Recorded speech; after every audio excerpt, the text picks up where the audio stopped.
Hello guys, welcome back to my channel. So for today, I'm going to show you on how to use this cleanup.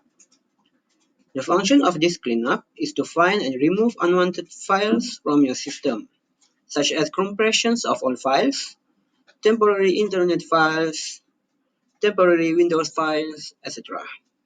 So the first thing you need to do is to click search and search for this cleanup.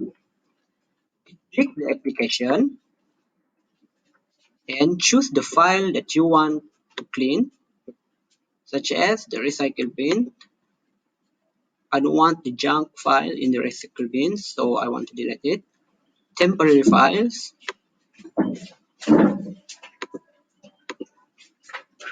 So after you finish, choose the file that you want to clean, then click OK and click delete files.